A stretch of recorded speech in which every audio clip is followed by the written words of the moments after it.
Two parts. I need both the parts to give you points. Is it Sachin Tendulkar? And what is the name of the train? Uh, 100 Express. Okay, I'll have to pass this on to Akash. Akash, you have 5 seconds. Is it Sachin Tendulkar Shatabdi Express? No, I needed both the parts here. This was to celebrate the 100th birth anniversary of an Indian. Sachin Tendulkar is not 100 years old, obviously. And 14 Ha- November must have been the biggest clue for both of you. 14 November Jawaharlal is the birth. Jawaharlal Nehru Shatabdi Express. Yes, Jawaharlal Nehru Shatabdi Express. But you had already given me the answer. I cannot give you points for this. The answer we're looking for was Jawaharlal Nehru and obviously Shatabdi Express. So 100th birth anniversary of Jawaharlal Nehru started in 1988. That is the answer we're looking for. And neither one of you got this right. Next question again goes to Akash. This was unanswered, goes to Akash. Akash, here's your question. For centuries, the emperors of China have been giving dash as gifts to other dynasties. Between 1957 and 1983, 24 dash were gifted to 9 nations to improve their relations with them. Fill in the blank with the name of a Chinese national symbol. Akash, here's your question. Just fill in the blank with what are we talking about essentially?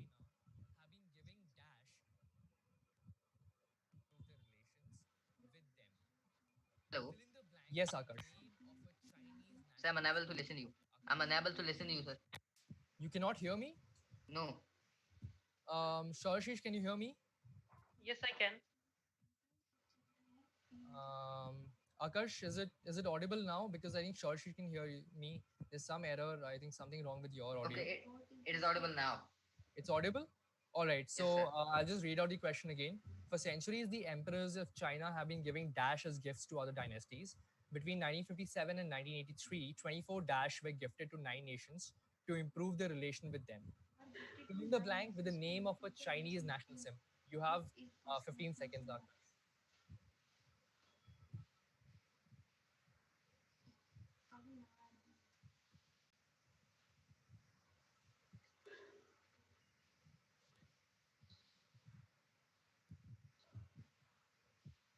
Akash, your time is up. If you have an answer, you can provide one. Otherwise, we'll have to pass this on to Sharshish. It's Dragon Gifts. Not right, Sharshish. This goes on to you. Is it opium? Not opium. We're looking at a national symbol for China, and it's. Let's look at the answer now. This is panda. The pandas, the animal pandas, giant pandas specifically, are only found in China. It's believed that it said that all the pandas in the world are owned by China. So they would start something called the panda diplomacy to improve relations with other countries. That was the strategy applied by China from 1957 to 83. All right, so this was unanswered. We'll go to Sharshish for the next question. All right, here's the question, Sharshish. Gifting of pandas became such a success that the then British PM asked China for pandas in 1958. Two of these pandas were sent to the London Zoo from Beijing Zoo a few weeks later and became a popular attraction. These animals ended up inspiring the logo of which very famous organization? Sharshish, your question. And your time starts now. Is it food panda? Sorry? Is it food panda? Food panda. All right. I'll have to pass this on to Akash. You have 5 seconds, Akash. Is it WWF? This is the WWF, the World Wildlife Fund for Nature. That is the answer you're looking for. The logo of the World Wildlife Fund for Nature was inspired by these pandas.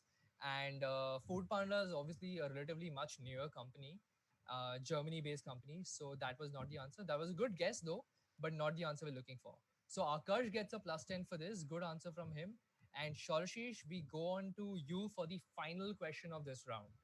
All right, here's your question again connected to WWF. So in 2008, WWF Japan came up with an ad campaign called Population by Pixels. The ad had unclear images of several animals. These pictures were unclear because they were pixelated. Now, pixels are tiny areas of a display screen.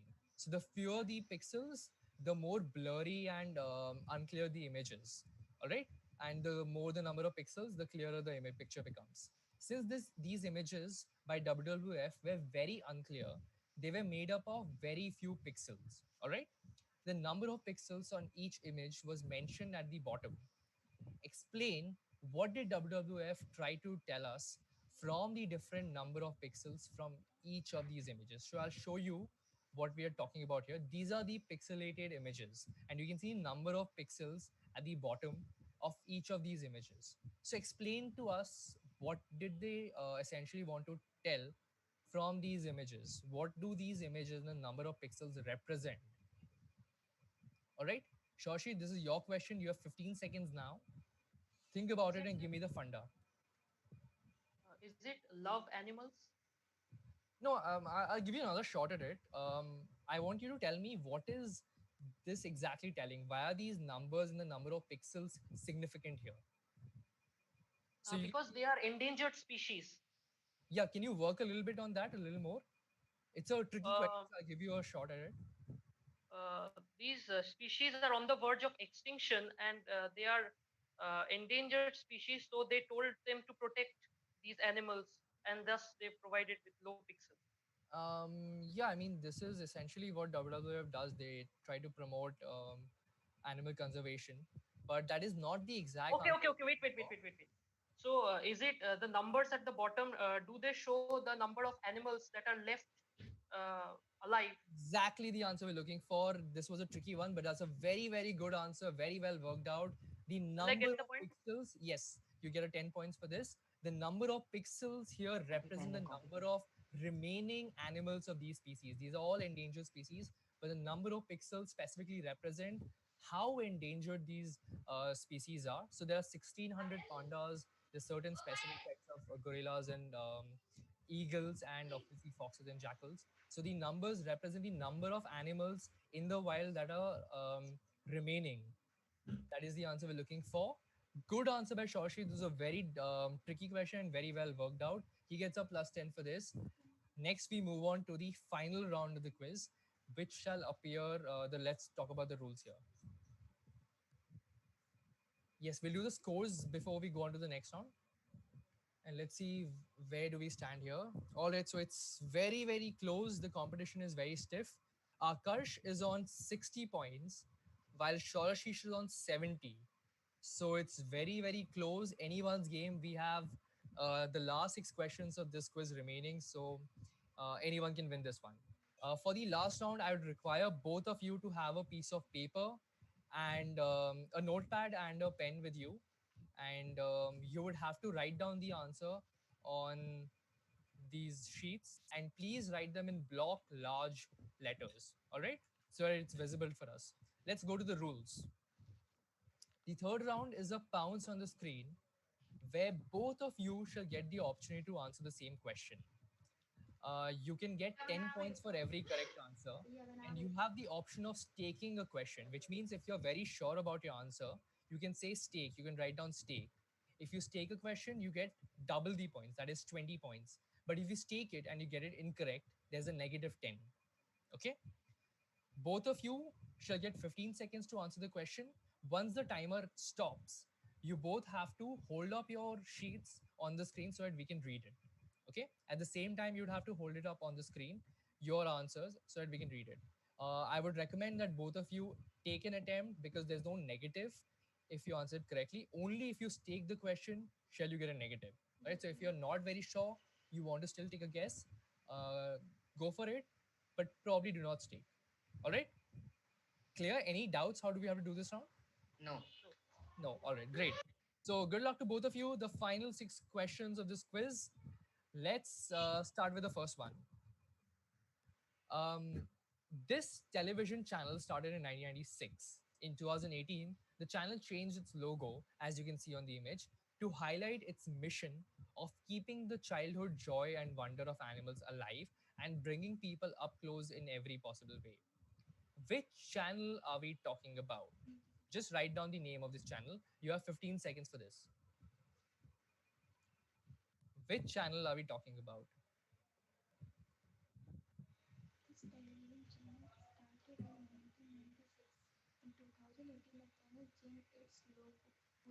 You have, I think, about 5 seconds. All right, your time is up. I would need both of you to have your answers on the screen in about. Akash, are you ready? Yes. So at the count of three, one, two, three, on the screen.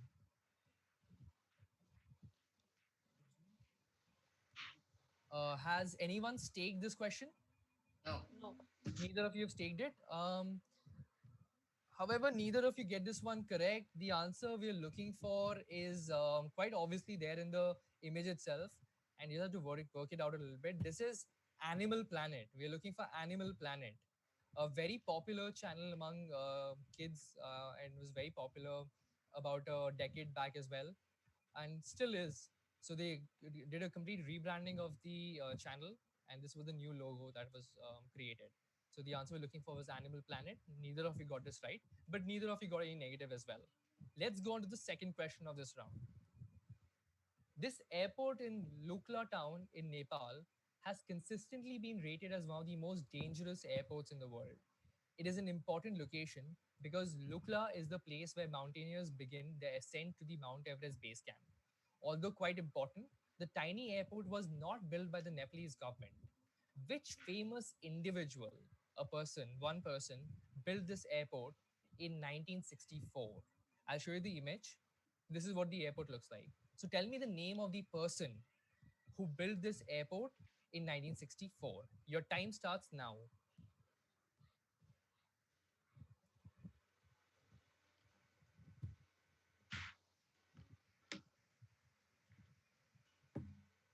And we have 5 seconds. I hope both of you are ready.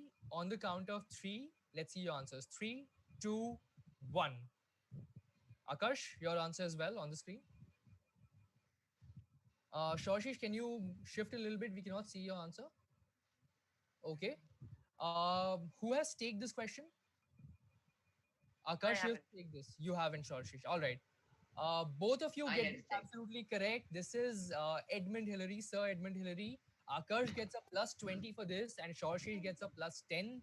The answer we're looking for was Sir Edmund Hillary, and that is why the airport is actually also known as Hillary Norgay Airport, International Airport. That's the answer.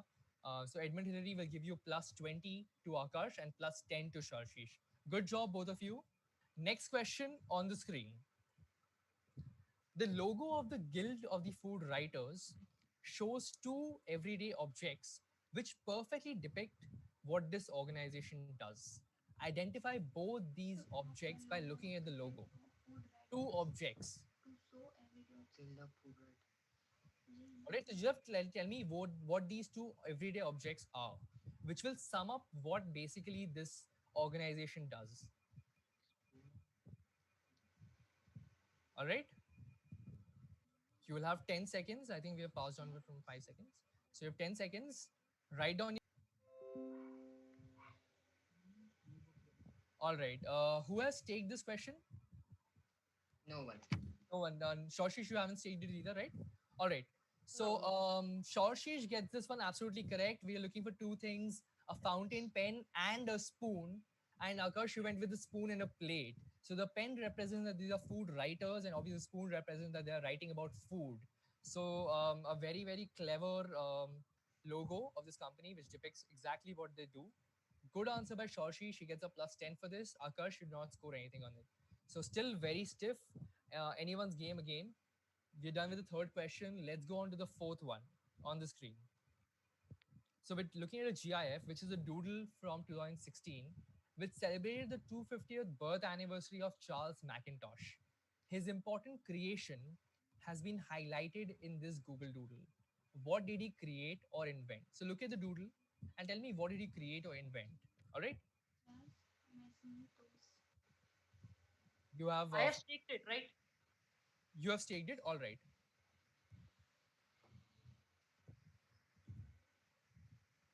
Another 5 seconds. I need his invention, and we're done. So I need your answers. Akash on the screen. Once again, Akash on the screen. Akash, your answer. We can't see that, Akash. And Shorshish, you as well? All right. All right. So Shorshish has staked it. Akash, you haven't staked it, I'm guessing? No. All right. So Shorshish gets this absolutely correct. This is a waterproof coat or a raincoat, and he gets a plus 20 for this. As you can see in the GIF, it does not appear that he's getting wet from the rain. That is because he's wearing a waterproof coat.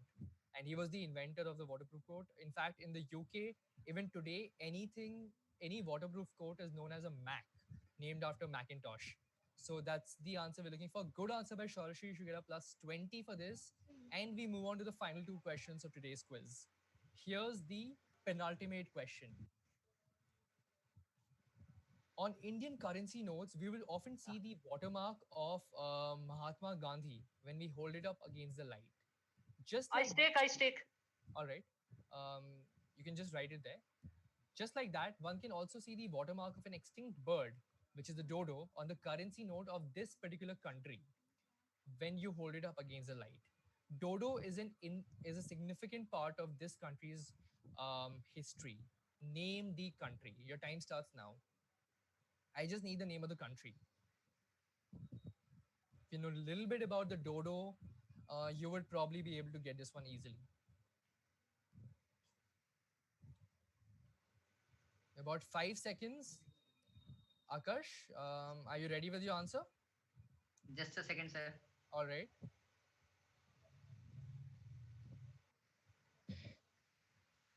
Akash, we need your answer now.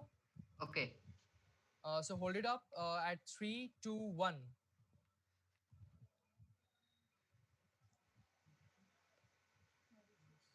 All right. Who has staked this question? Akash, have you I have staked stake. Akash as well?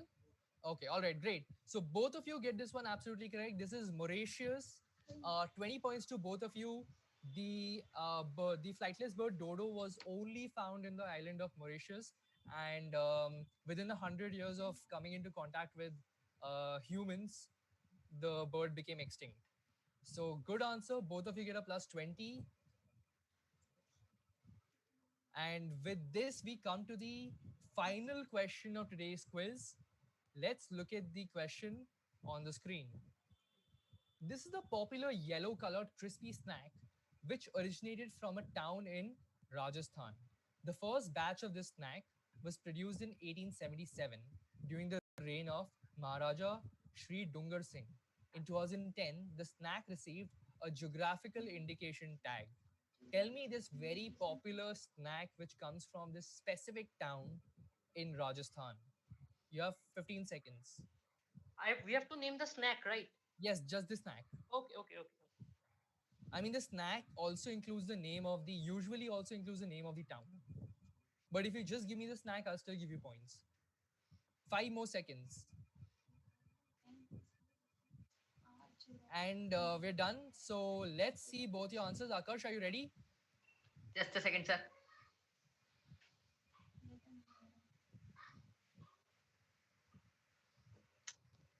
All right, we need to see the answers now. Kindly hold up your answer sheets. Akash, your as well.